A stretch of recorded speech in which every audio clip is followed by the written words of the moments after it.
first-hand project, first developed game, where we have 4 different features of the game. It's a learning and gamified experience, first of all. So it's a gameplay. Secondly, we made use of technology, high technology, but without forgetting the human aspect of the process. So it's a combination of technology and people interaction. And third, the content is authentic. It's a content based on our own experience. We didn't buy a shelf product. We developed something that people can identify themselves with the whole process. And lastly, storytelling. We departed from stories of services or stories of companies that we already supported in Brazil. So the game is comprised of two cases of companies from different sectors, and the game players, they face the situation and they act as a network trying to solve that problem. And they are people from different, as I said, people from different levels of management, people from different areas of activity, and they work together in order to solve that problem. So this was, speaking like that, it sounds very simple, but I can tell you it was very hard to convince internally that this was achievable. When we started the project, nobody would believe that could be done, because the organization used to have a kind of classroom approach to engage people, and this is not the way we believed it would work. So this was, we dared the process, and we created this project in order to engage people. The implementation, I don't know if you are aware, but I'm sure you are. Brazil is the 5th largest country in the world. So it's a continent.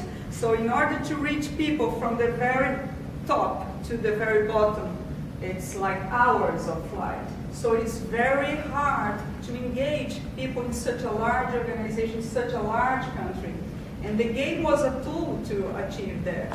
And we are very happy that we achieved, in fact. So the project was launched in August 2013, and we set a goal of 7,000 people playing the game around the country. And right now we have 7,500 people. We overcame the goal. We are now up, and the process is just contaminating the whole organization. And we have here Alexandre Ramos from my team. He was one of the the person responsible for this success, because he mobilized the whole organization and our offices to play that game. So, and one thing that it's a sign of change is that we have not only, as I said, technical people, but very high-level people playing the game together with technical people. That is something that never was achieved before in such a traditional organization. So we have here some testimonials of people from different offices saying what the game meant to them. As I said, it's an ongoing process. And the outcomes, some of the points that we've realized. Of course, sustainable change takes time. This project is just an initial step of a change process. But of course, it worked. So we learned some lessons of how to make a network stronger. Relational capital has exponential value, multiplier effect. It's more than just a game. It's a tool to make people meet and make people collaborate, make people more knowledgeable, more responsible, more engaged. And people want to make changes. That's what we learned. People want to get engaged, but they want to be co-author. They want to be not only participant, but they want to be part of the process. And just to finish, I want to thank my partners, Marcelo and Martha Russell. And if you want to learn more, we developed a special website for you to learn more about the project. The address is over there, and I'm available for questions, and I thank you for your attention. Thank you. Questions?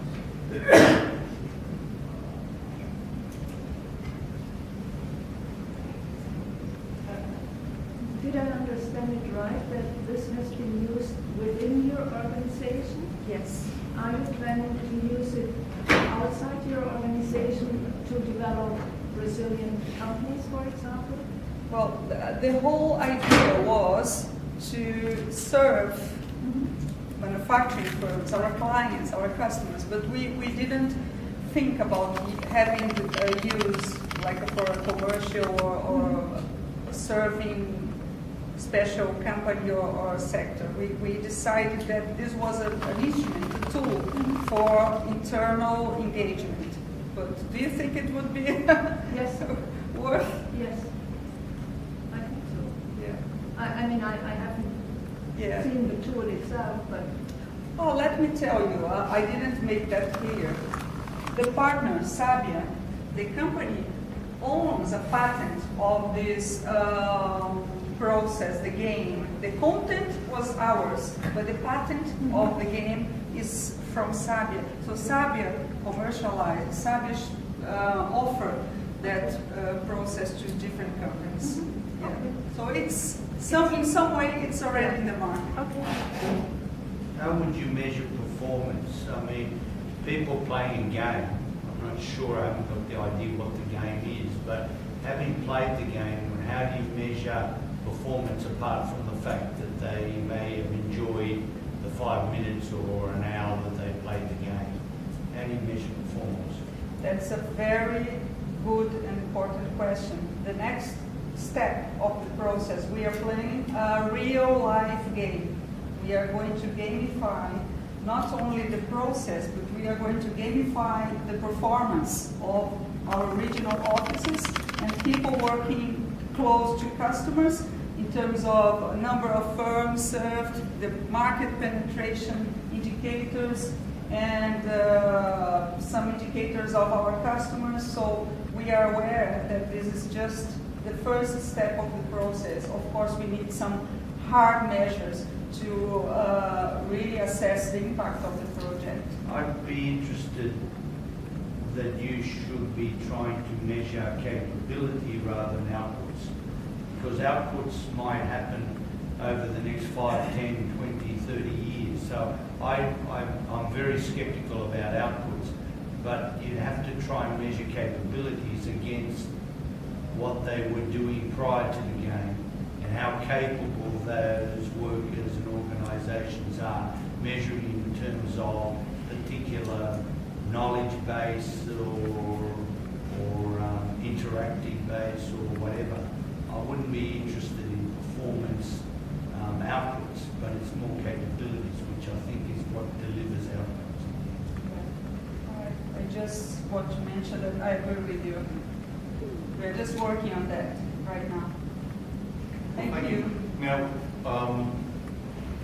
part of the theme, it seems, that we have across all 4 of these presentations is that we're all very interested in SME innovation.